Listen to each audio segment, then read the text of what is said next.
За ерөнхий сайд дөнгөж саяхан хамгийн том ажил олгогч бол засгийн газар боллоо гэж хэлж байна.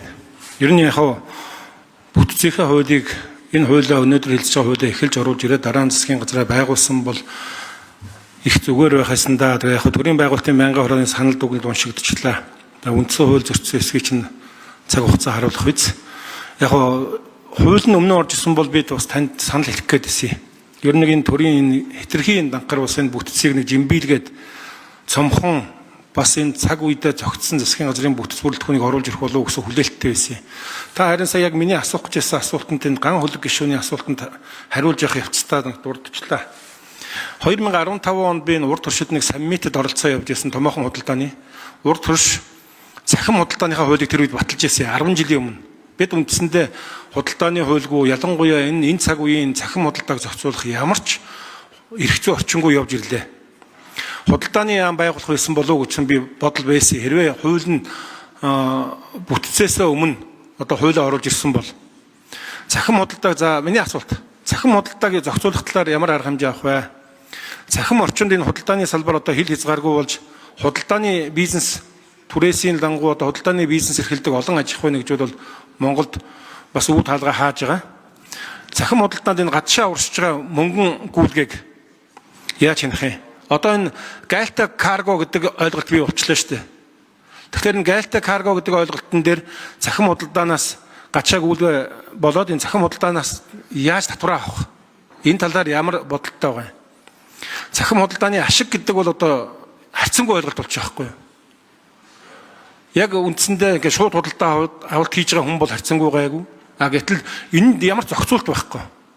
За цахим худалдаагаа болио гэхэд үндэсний үйлдвэрлэгч нь худалдааны байгууллагын үндэсний үйлдвэрлэгчээс илүү ашиг олдог. Ийм л орчинд бид нар ажиллаж амьдарч байна. Яг энэ дээр ямар байр суурь баримтлах вэ гэдэг асуулт байна. За хариултгийн ерөнхий сайд.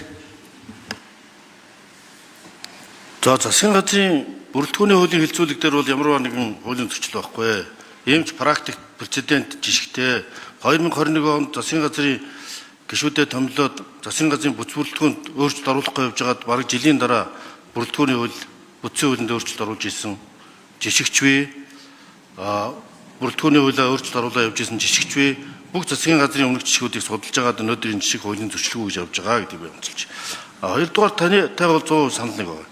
Ер нь бидэнд эдийн засгийн бүтцийн өөрчлөлт хийхгүй бол холдоог дэмждэг эдийн засаг болцсон. Нэмдэг үндэсний үйлдвэрлэлийн салбар тохиролтой энэ худалдааны бодлого алдагдсан.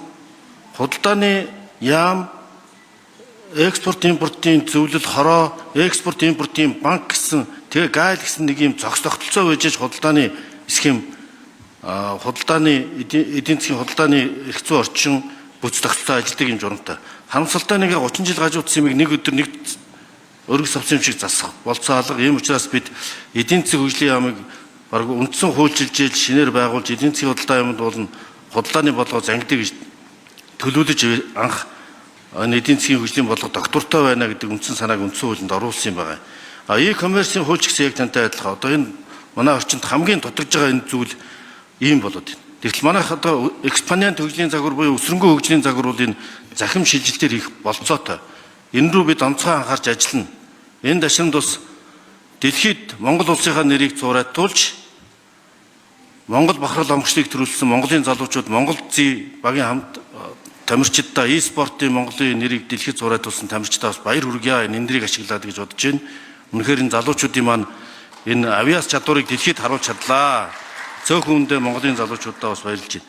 Тэгэхээр энэ бол нэг яруу тав жишээ. Монголчууд дижитал шилжилтийг яаж хийж болох вэ гэдгийг e-commerce гэсэн энэ нэг салшгүй энтэй ижид төстэй характертай.